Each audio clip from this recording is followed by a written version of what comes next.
Hello, শ্বশুরবাড়ি এসে ফার্স্টে হাজব্যান্ড তুলছে জল, আমি আছি এখানে বসে। এই হচ্ছে একটা কাকিমাদের পুকুর। তো এই পুকুরটা একটা ঘটনা ঘটেছিল, যেটা আমি তোমাদের সাথে পরে শেয়ার করব, আজ আর বলছি না। তো তাই এই পুকুরটা আমার কাছে এতটা ভালো না।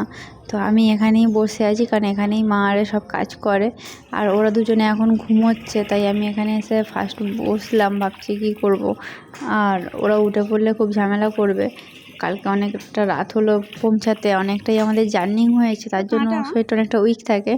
তো মা এখানে মাছ ধরছে। এই মাছটা কিন্তু কেনা, এটা পাড়া থেকে কেনা। আর এখানে বাসনগুলো ভেজেছে, এই জলটা বেশ গরম। চুল কাটো না, এরকম করছো? চুল বড় করছি। বড় করছো? এত ছোট মেয়ে বড় করছো? বাবুকে বসিয়ে দিয়েছি ঠাকুরতলায়। ও কোথাও থাকতে চাইছে না, মানে যখন থেকে এখানে পৌঁছেছি তখন থেকে ঝামেলা করছে, কান্নাকাটি করছে। এসে জাস্ট কিছুক্ষণ খেলে নিয়েছে, সারাদিন কান্নাকাটি করছে, কোলে উঠে থাকছে, কোথাও নামছে না। তাই ভাবলাম এখানটা বসিয়ে দিই। ওর দিদি করছে পুজো, ওর দিদির সকাল থেকে পুজো চলছে, যেই থেকে ঘুম থেকে উঠেছে ও পুজো করছে। দেখো, মন্ত্র শুনতে পাচ্ছ তো?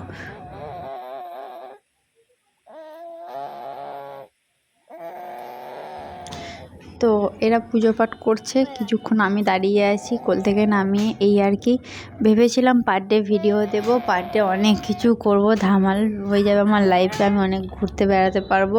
তো আমার লাইফ সেটা না, এটা নেক্সট ডে সকাল, কাল ওই করে কাটিয়ে ফেলেছি। এরা দুজনে ঘুমোচ্ছে, আমি পালিয়ে এসেছি শ্বশুর করে, কারণ আমার হাজব্যান্ড এসেছে জাল ফেলতে দেখবো বলে।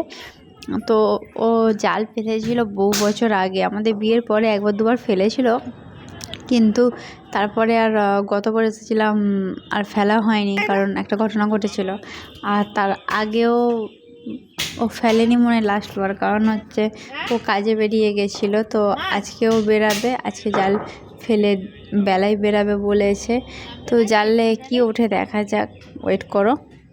এখানে কিন্তু পুরোটা পেছনে মাঠ আছে, মাঠের পর মাঠ, মাঠের পর মাঠ। যেহেতু এখানে সম্পূর্ণভাবে ধান চাষ হয়, তাই এখানে কিন্তু মাঠ বেশি, এখানে বাগান এতটা বেশি না।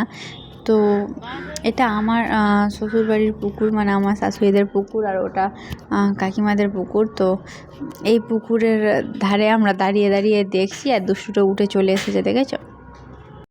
তো আশা তো ছিল পার ডে ভিডিও দেওয়ার, কিন্তু দেখলে তো তোমরা সারাদিনও কোলে থাকে, তাই আমি তো তোমাদের সাথে শেয়ারও করতে পারবো না, কারণ পার ডে আমার হাজব্যান্ড বেরিয়ে যাচ্ছে, কালো বেরিয়ে গেছিলো, আজও বেরিয়ে যাবে। তার জন্য আমার পক্ষে আর ভিডিও করা পসিবল না। মানে যতটুকু পারবো চেষ্টা করব, যতটা ভেবেছিলাম ততটা হচ্ছে না। তো এই ভিডিওগুলো দিতে দিতে মানে আমি বাড়ি ফিরে যাওয়ার পরে, কারণ তার আগে আর সম্ভব হবে না, যেহেতু সারাদিন ছেলেটা কোলে থাকছে, মায়ের কাছে আর যাচ্ছে না। কারণ ও কাউকে যদি চেনে তার কাছে তবু যাই, কারোর কাছে বলতে আমার দিদির কাছেই শুধু যাই, আর কারোর কাছে সেভাবে যায় না, খুবই কান্না করে।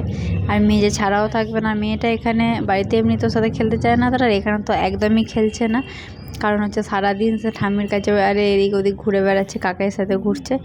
আর দেখো, ঘুম থেকে উঠে সেখানে দাঁড়িয়ে পড়েছে, ওর ব্রাশ করাতে হবে, এগুলো নিয়ে চলতে চলতে সে ঘুম থেকে উঠে বললে ব্যাস আজকের কাজ আমার শেষ, তাহলে আর কি করে করবো। আর এখানে ডলটা বানিয়ে রেখেছি।